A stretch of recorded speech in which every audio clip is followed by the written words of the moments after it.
അപ്പോൾ സംസ്ഥാന സ്കൂൾ കലോത്സവത്തിൽ ഇന്ന് ഏറ്റവും വലിയൊരു പ്രത്യേകത എന്താണെന്ന് ചോദിച്ചാൽ ഏറ്റവും ജനകീയമായ ഐറ്റം വരുന്ന ദിവസമാണ്, പ്രത്യേകിച്ച് മിമിക്രി. ഈ മിമിക്രി വേദിയിൽ ഇന്ന് തിരക്കായിരിക്കും. കാരണം മിമിക്രി കാണാൻ പ്രത്യേകിച്ച് പുതിയ തലമുറയുടെ ഹാസ്യകലാപ്രകടനം എങ്ങനെയാണെന്ന് അറിയാൻ ഇന്ന് ആളുകളെ ഒഴുകിയെത്താൻ സാധ്യതയുള്ള വേദി എന്നുണ്ട്.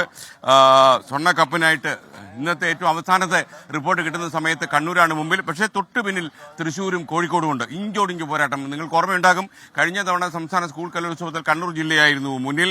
ഇപ്പോൾ ഈ കലോത്സവ വേദിയിൽ നിന്ന് അലക്സ് റാം മുഹമ്മദ്, അതുപോലെ സജു ദേവസ്യ, മേഘ്ന മുരളി എന്നീ പ്രതിനിധികൾ നമുക്കൊപ്പം ചേരുന്നു.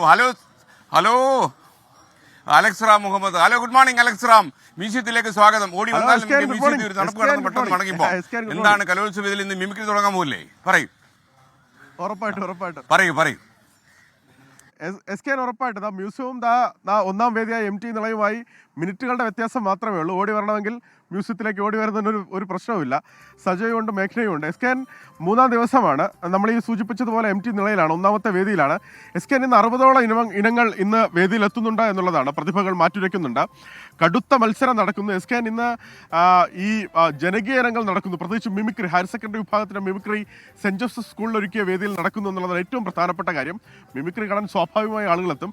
SKN ഈ 2 ദിവസം കഴിയുമ്പോൾ തിരുവനന്തപുരത്ത് നിന്ന് കേട്ട ഒരു പ്രധാനപ്പെട്ട പരാതി കലോത്സവം കാണാൻ ആളില്ലല്ലോ എന്നുള്ളതാണ്. പക്ഷേ ഇന്നലെ ടാഗോർ തിയേറ്ററിലെ തിരക്കൊന്ന് കാണണമായിരുന്നു. ടാഗോർ തിയേറ്ററിൽ നാടകം കാണാൻ ഇരിക്കാൻ പോലും സ്ഥലമില്ലായിരുന്നു എന്നുള്ളതാണ്. അത് കാണാനെത്തിയവരെല്ലാം പറഞ്ഞിരുന്നത്. SKN ഇന്ന് വിവിധ ഇനങ്ങൾ എത്തുന്നുണ്ട്. ഇന്നലെ ഞാൻ ഈ സൂചിപ്പിച്ചത് വളരെ വൈകിയാണ് ഈ നാടക മത്സരങ്ങൾ ഇന്നലെ സമാപിച്ചത്. വലിയ ജനത്തിരക്ക് നാടക മത്സരത്തിനുണ്ടായിരുന്നു. അത് നാടക പരിശീലകരാകട്ടെ, നാടകക്കാരാകട്ടെ, അത് മാത്രമല്ല പൊതുജനങ്ങളാകട്ടെ, അങ്ങനെ ആ തിയേറ്ററിൽ കുത്തി നിറഞ്ഞിരിക്കുകയായിരുന്നു. ഈ ഓരോ നാടകങ്ങൾക്കുള്ള ഇടവേളയിലും അവർ പാട്ടുപാടി കൈകൊട്ടി ആഘോഷിക്കുകയായിരുന്നു എന്നുള്ളതാണ് നാടക മത്സരത്തിലെ വേദിയിലെ പ്രധാനപ്പെട്ട കാഴ്ച.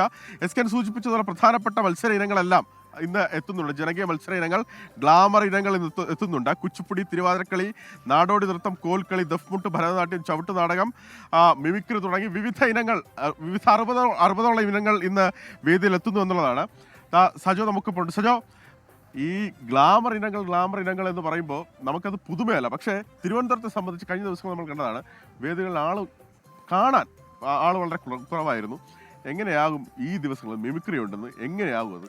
അലക്സ് സൂചിപ്പിച്ചത് തന്നെ, അതായത് ജനപ്രിയ ഇനങ്ങൾ കാര്യമായി സാധാരണ കലോത്സവത്തിന്റെ ഹൃദയം കവരുന്നത് ഇനങ്ങളാണ്. അതായത് നാടകത്തിന് നമ്മൾ കണ്ടു വലിയ കാണികളുണ്ടായിരുന്നു. അങ്ങനെ ഇഷ്ടപ്പെട്ട ഇനങ്ങൾ കാണാൻ യഥാർത്ഥത്തിൽ കാണികൾ എത്തുന്നുണ്ട്. ആളുകൾ അങ്ങനെ മാറി നിൽക്കുന്നു എന്ന് ചോദിച്ചാൽ പ്രധാന വേദികളിൽ നഗരത്തിന്റെ ചില സ്വഭാവം പ്രകടിപ്പിക്കുന്നു മാത്രമേ ഉള്ളൂ. അതായത് മിമിക്രി, മോണാക്ട്, മൂകാഭിനയം, മാപ്പിളപ്പാട്ട്, ശാസ്ത്രീയ സംഗീതം, അങ്ങനെ എടുത്തു പരിശോധിച്ചാൽ ജനകീയ ഇനങ്ങളുടെ ഒരു ഘോഷയാത്ര തന്നെ ഇന്നുണ്ട്. അപ്പോൾ ഇന്ന് കുറച്ചുകൂടി എനിക്ക് തോന്നുന്നു വേദികളിൽ ആളുകളുടെ സാന്നിധ്യമൊക്കെ ഉണ്ടാകാനുള്ള ഒരു സാധ്യത ഒരു നിലയ്ക്കുണ്ട്. അങ്ങനെ മത്സരത്തിൽ ഏറ്റവും, അതായത് കലോത്സവം അതിൻ്റെ ഏറ്റവും ഹൃദയഭാഗത്തേക്ക് നിർണായകമായ ആ മത്സര മണിക്കൂറുകളിലേക്ക് കടന്നിരിക്കുന്നു എന്നതാണ്. അത് ഉറപ്പായും വേദികളിൽ പ്രകടമാകുമെന്ന് തന്നെ പ്രതീക്ഷിക്കാൻ കഴിയുന്ന മത്സര ഇനങ്ങളും സാഹചര്യവുമാണ് ഇപ്പോൾ രൂപപ്പെട്ടിരിക്കുന്നത്. കഴിഞ്ഞ ദിവസത്തോടു കൂടി കാര്യമായി, അത് നാടകത്തിൽ മാത്രമല്ല സെൻട്രൽ സ്റ്റേഡിയത്തിലേക്കൊക്കെ ആളുകൾ എത്തുകയും ഇതിൻ്റെ ഒരു ഉത്സവമാണല്ലോ, ആ ഉത്സവത്തിൻ്റെ ഭാഗമായി തുടങ്ങിയിട്ടുണ്ട് ആളുകൾ. ഇവിടെ തിരുവനന്തപുരത്ത് എപ്പോഴും യഥാർത്ഥത്തിൽ ഒരുപാട് ഉത്സവങ്ങൾ ഉണ്ടെന്നാണ് തിരുവനന്തപുരംകാർ പറയുന്നത്.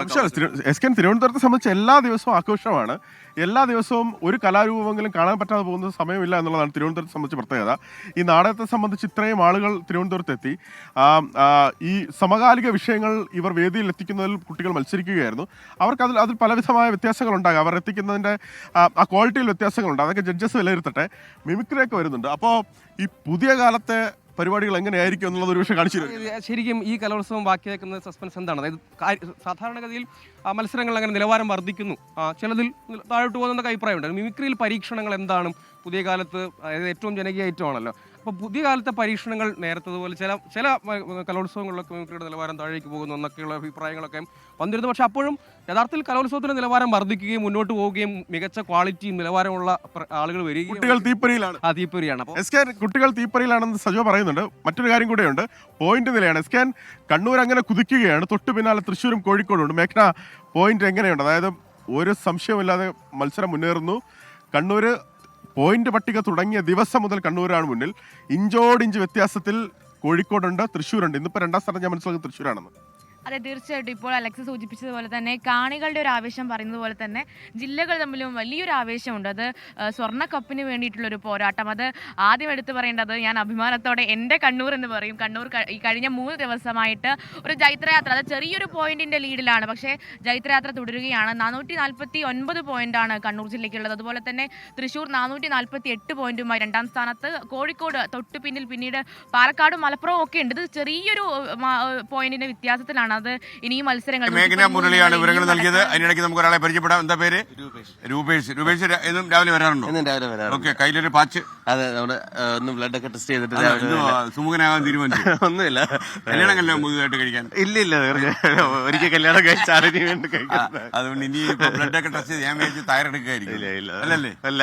ഓക്കെ, മാത്രമല്ല ഇപ്പൊ ഒരു ആൾക്കാരെ കല്യാണത്തെ കുറിച്ച് വലിയ പുതിയ ചെറുപ്പക്കാരോടൊക്കെ സംസാരിക്കുമ്പോൾ അവർ പറയുന്നത് കല്യാണം ഒന്നും കഴിക്കേണ്ട കാര്യമില്ലെന്നാ പറയുന്നത്. ഒരു അസ്വാതന്ത്ര്യമായിട്ടാ, ചങ്ങലയായിട്ടാ ഫീൽ ചെയ്ത് പുതിയ യുഗം അങ്ങനെയൊക്കെയാ. ഓക്കെ, അപ്പൊ നമ്മള് കുറച്ചു കാലം കഴിയുമ്പോൾ ഇനി അങ്ങനെ ആവുമെന്ന് എനിക്ക് സംശയമുണ്ട്. തീർച്ചയായിട്ടും. ഇപ്പോഴത്തെ ഒരു പോക്ക് കണ്ടു കഴിഞ്ഞാൽ അങ്ങനെയാണ് തോന്നുന്നത്. അതിനോട് യോജിക്കുന്നുണ്ടോ? ഒരു കള്ളച്ചിരി മുഖത്ത് തെളിഞ്ഞ്. ഓക്കെ, നടക്കട്ടെ. Thank you. തലൂറുകാരനാ, തലൂർ എന്ന് പറഞ്ഞാൽ നമ്മുടെ നാടാ. Okay, thank you. അതല്ല, ഇദ്ദേഹത്തെ ഞാൻ എന്റെ ഏറ്റവും അടുത്തൊരു സുഹൃത്തായ എന്റെ കൂടെ ക്ലാസ്മേറ്റ് ആയ മോഹൻ മരിച്ചപ്പോ വീട്ടിൽ പോയപ്പോഴാണ് ഇത് കണ്ടത്. അല്ലേ? അത് കണ്ടത്? ഗവൺമെന്റ്. Okay, thank U.